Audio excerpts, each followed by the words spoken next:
क्या आपने आज तक पार्टी का साथ कार्यकाल में ये तीनों का निराकरण हो साल जब आप चुनाव जीतती हैं तो चुनाव जीतने के बाद कहीं ना कहीं 5 सालों में कुछ समय आपका जनसंपर्क रहता है, उसके बाद आपका जनसंपर्क पांसे जी मंत्री रहे तो हर किसी ने चांदी काटी, तो आपका उस समय का साथ दिया तो पुलिस रिकॉर्ड भी आपके नाम दर्ज हैं 2 केस या 2 या 3 केस। टिकट मिला तो आपको लाखों रुपए खर्च करने पड़ेंगे।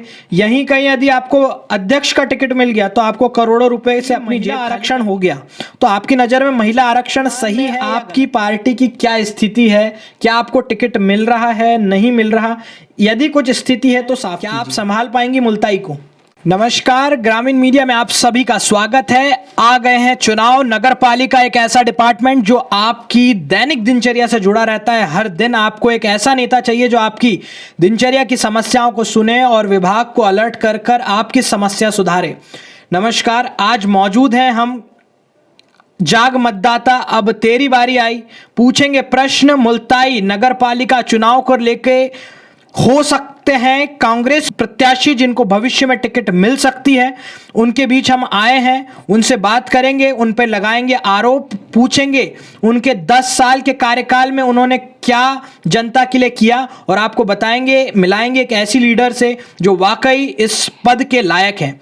नमस्कार मैम, मैं आपका ग्रामीण मीडिया में स्वागत करता हूं। सभी जनता को मेरा नमस्कार। मैं आपको बता दूं दर्शकों, आज हमारे बीच श्रीमती निशा भारती जो कि 1998 से वर्तमान समय तक कांग्रेस की एक ऐसी लीडर रही है जिन्होंने कोई भी हालत हो पार्टी का साथ नहीं छोड़ा और वर्तमान में अभी तक 2 बार पार्षद रह चुकी हैं तिलक वार्ड से। और ग्रामीण मीडिया का ऐसा मानना है कि ना हम ऐसे नेता चुने जो उनके पति के नाम से जानी जाती हो, ऐसी नेता ना चुनकर हम ऐसे नेताओं को आपके सामने ला रहे हैं जो खुद पार्टी में मौजूद हैं, जो खुद मुल्ताई के हित के लिए काम करते हैं।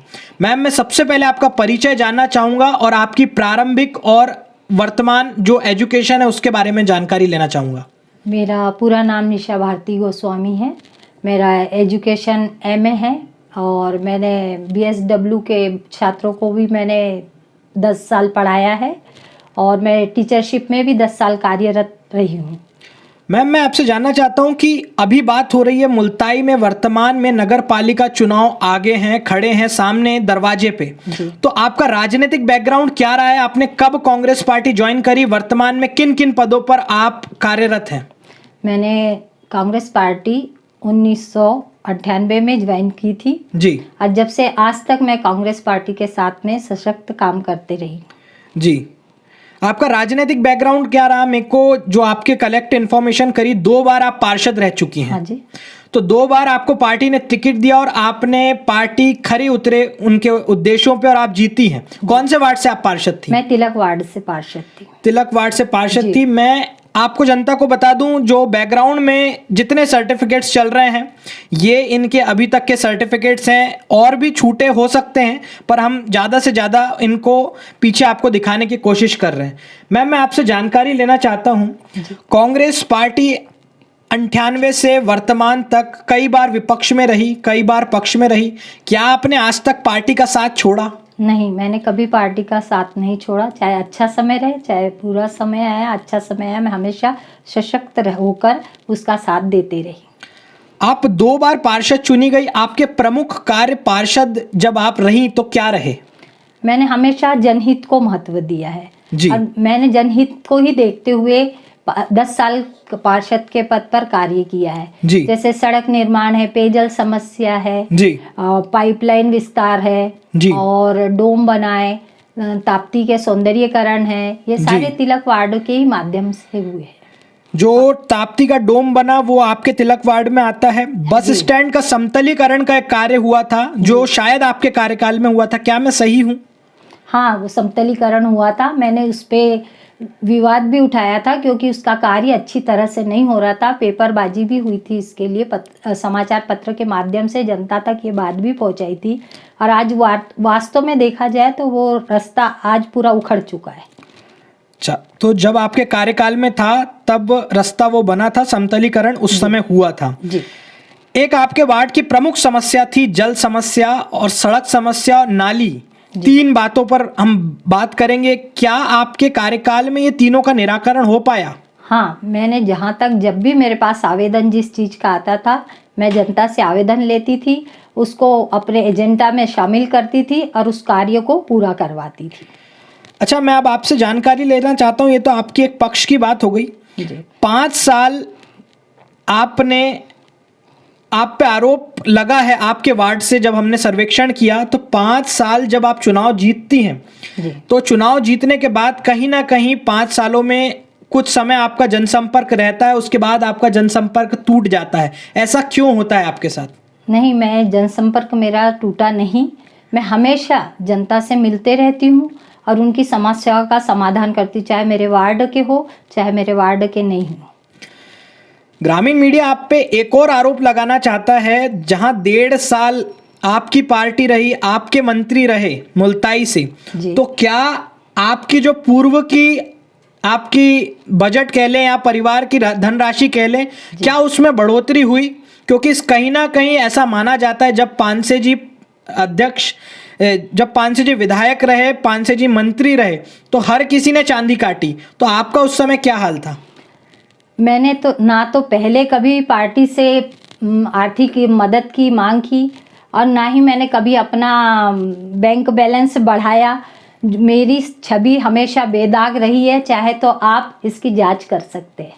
ग्रामीण मीडिया जरूर इस विषय पर जांच करेगा और यदि आपको टिकट मिलता है तो दोनों भाजपा और कांग्रेस दोनों के बही खाते ग्रामीण मीडिया जनता के सामने खोलेगा, तब हम इस प्रश्न पर विस्तृत चर्चा करेंगे। एक और बात मैं आपसे जानना चाहता हूं कि कहीं ना कहीं आपने पार्टी का साथ दिया, तो पुलिस रिकॉर्ड भी आपके नाम दर्ज हैं, 2 केस या 2 या 3 केस ग्रामीण मीडिया की, तो क्या केस थे, किन बातों पे आप पे मामले दर्ज हुए थे? ये किसान आंदोलन में मैंने भाग लिया था, जिसमें किसानों के फसल का और बिजली का जो काम किया था मैंने जी। उस पे मेरे पे 3 केस बने थे और मैं हमारे वर्तमान विधायक आदरणीय पानसे जी के साथ मैंने धरना दिया था सड़क पे बैठ के, और ऐसी कई जन समस्याओं के लिए मैं हमेशा भाग लेती हूँ और लेती रहूँगी। ग्रामीण मीडिया ने आपके एक पक्ष में बात खोजी। कहीं ना कहीं जब चुनाव आते हैं तो जो मतदाता होते हैं उनके मन में भी ये बात रहती है और जो खड़े होते हैं उनके मन में भी ये बात रहती है कि अगर आपको पार्षद टिकट मिला तो आपको लाखों रुपए खर्च करने पड़ेंगे, यहीं कहीं यदि आपको अध्यक्ष का टिकट मिल गया तो आपको करोड़ों रुपए से अपनी जेब खाली करनी होगी। मैंने आपके विषय में एक जानकारी ली थी कि आर्थिक आधार पर आपने पहला चुनाव लड़ा था जिसमें 1,000 रुपए मात्र खर्च हुए थे और उसके आधार पे आपने चुनाव लड़कर जीता भी था वो चुनाव। क्या था वो 1,000 का किस्सा, ये बताएं। मैं ग्रामीण मीडिया को बताना चाहूंगी कि जनता ने मेरा साथ दिया जी। जनता ने मुझे इस योग्य समझा कि मैं उनके कार्य में खरी उतरी और मैं 10 साल बिल्कुल खरी उतरी और ईमानदारी से मैंने उनका साथ दिया, क्योंकि उन्होंने मेरे आर्थिक रूप से मैं 1 रुपया भी मैंने खर्च नहीं, क्योंकि मेरी स्थिति नहीं थी जी। और आज भी वर्तमान में जैसा मेरा पहले था आज है, और मैं चाहती हूँ कि जिस प्रकार जनता ने मुझे उस टाइम साथ दिया, आज भी जनता मेरी बेदाग छवि को देखते हुए आज भी मेरा साथ दे।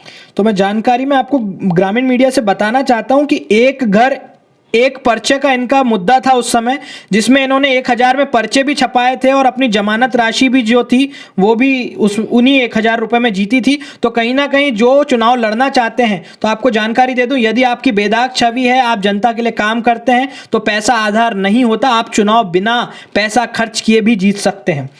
अब बात आती है एक प्रश्न की, महिला आरक्षण हो गया, तो आपकी नज़र में महिला आरक्षण सही है या गलत है?